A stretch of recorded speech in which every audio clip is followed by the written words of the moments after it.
Good afternoon.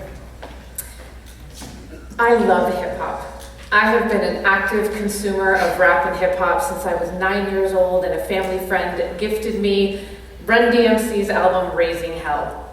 So when I became a mom, I knew I wanted to raise my children with the hip hop canon. I wanted them to understand this music as a form of art. So I started introducing them to hip hop when they were in elementary school. I started with Tribe Called Quest, because that's where we learned about structure and flow. As they got a little older, we moved on to Kanye West, the college dropout, the golden years of Kanye. He turned tragedy into triumph, right? That's about lyricism and wordplay. As they got a little older in middle school, we went on to the legends, Notorious B.I.G., aka Biggie Smalls. That's where you learn about hip hop as poetry, hip hop as social commentary. This is where you learn about the voices of the marginalized and how they're responding to the systems around them. And why did I do this? I did this because I knew that they were going to be exposed to hip hop. It's everywhere. It's in movies. It's all over the place. And I knew their friends were going to listen to it, and they were going to listen to it. So it was really important to me that if they were going to actively consume rap and hip hop, they needed to understand the messages that were behind it. They needed to hear what was in the music and underneath it. So I want to start and take a big zoom back and talk about 3 tropes of masculinity that are present in American media. We start with the man of action hero. It used to be John Wayne, now it's John McClane. He doesn't even have any shoes on, he's at the Christmas party, he's got to single-handedly get rid of the bad guys and save his marriage all in 2 hours. Then move on to the breadwinner, or what I call the billionaire badass. Tailored suits, fast cars, they're making the arguments, they're impressing people. Might not be the greatest friend, but they are the guys that are getting it done. Then we end with the rebel, Bruce Wayne or Batman. Men that live outside the law, that make their own rules, but that fight for the everyman. I also wanted to note that the family man is often portrayed as emasculated in American media. They're like a buffoon, they're bumbling, they don't know what's in the refrigerator or how to help the family sometimes. Problematic. Let's explore more of the rebel. The rebel is personified by his duality. Tupac Shakur, in the same breath that he wrote Dear Mama, also wrote Hit 'Em Up, a song where he appreciates and admires how his mother did what she could with what she had, and then a song where he wishes death on his enemies and their families. Eminem personifies his struggles with drug addiction through Marshall, his real self, his grounded and sober self, and Slim Shady, a violent and psychotic id or subconscious desires. Kanye West, there can be no greater example of a duality of man than Kanye West. In his early years, he was a bright, shining light for the industry, a genius on the scene. However, throughout the years, he lost his way and spiraled into darkness, becoming more angry and reckless of the world. More warrior than father, more seducer than husband, more class clown than serious worker. A documentary that explores the rebel is Beyond Beats and Rhymes by Byron Kurtz from 2006. Let's hear what he has to say.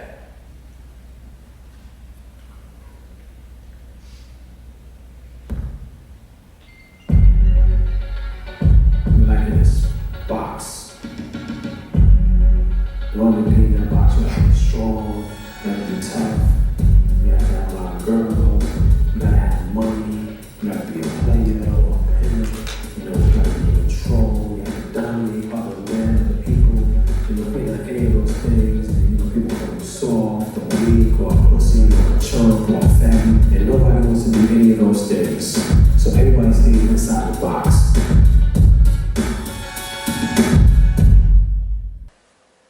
Using our man box framework from the video, let's look at some of the major themes in hip-hop. Hypermasculinity, dominance, violence. Now, on a personal note, I invite you to my playlist. One More Chance by the Notorious B.I.G. from his hit album, Ready to Die. Let's hear it.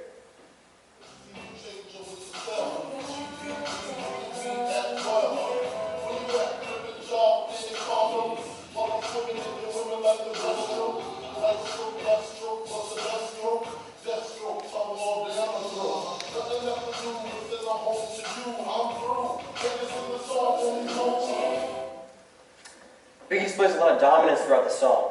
Economic dominance over the men who are flipping jobs and paying car notes while he's swimming in it. Physical dominance over the women in the song through his interactions with them. And finally, proprietary dominance, because he's stealing these women from the men as they are some kind of property. The second song, Otis by Kanye West from Reign of the King. So Kanye has many songs about his economic prowess. This is one such. Let's hear it.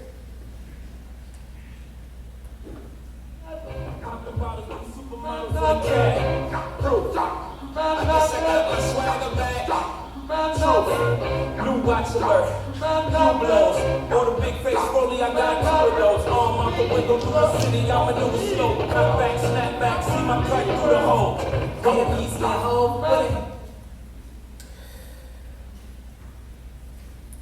This song is about hypermasculinity.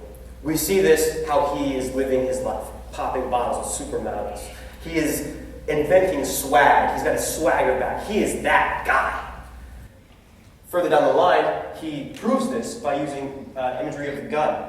Cock back, snap back, see my cut through the holes.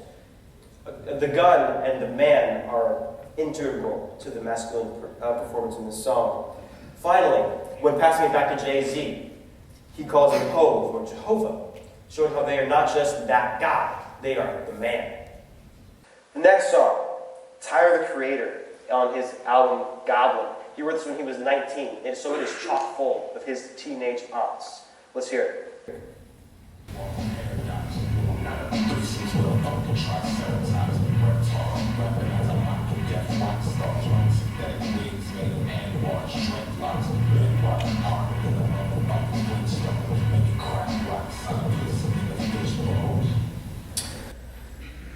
If the first song is about dominance, and the second song is about hypermasculinity, this song must be about violence. He is constantly cussing throughout the song, in your face. In the first line, he says he is a walking paradox and contradicts himself, saying, no, he's not. And, similar to our first slide with the rebel, showing the duality of his persona. Threesomes with the Triceratops, taking an intimate moment and turning it violent. He denigrates other rappers and shows how he is so tough and hard, harder than a Flintstone. In his final line, he shows how he makes crack rocks out of weaker men, showing how the act of violence of breaking down other people gives him pleasure. Now, considering I listen to all these songs on my playlist every day, when I'm driving, when I'm doing homework, when I'm working out, I have to ask myself, how harmful is it to hear these messages? But again, I'm not popping bottles of supermodels. I'm not doing any of these things that they're doing with the songs, so how harmful can it really be? However, it's also important to ask myself the question, down the line, how likely is it that we internalize these messages? So there's research out there that says that hip-hop is a performance that allows students, it allows young people an opportunity to perform masculinity, to put on a persona that isn't real. So, as I said at the beginning, I love hip-hop. I love the music. It brings me into an experience that takes me to a different place. And I think of a song that I'd love to listen to, and those of you who know me know I love to listen to my music in my car very loud. And it's a song called Blurred Lines by Robin Thicke. It's got echoes of Marvin Gaye, it's got a really catchy beat, it's something that's very easy to sing along to and get wrapped up in. And I'm conflicted about this song, because the hook is the part of the song that is designed to get stuck in your head. It's that thing that you sing along to. The hook of Blurred Lines is the same sentence said 3 times. The song is about a young man who's in front of a beautiful young woman, and he's excited about her, and he's attracted to her, and he wants to be close to her. And in the hook, he sings, I know you want it. I know you want it. Hip-hop is fantasy. That's a dangerous fantasy. So young people, I ask you to think about the next time that you're in front of someone and you're excited about them and you're attracted to them and you want to get close to them. How would you know the difference between dream and the real world? And how would that shape your reality? Thank you.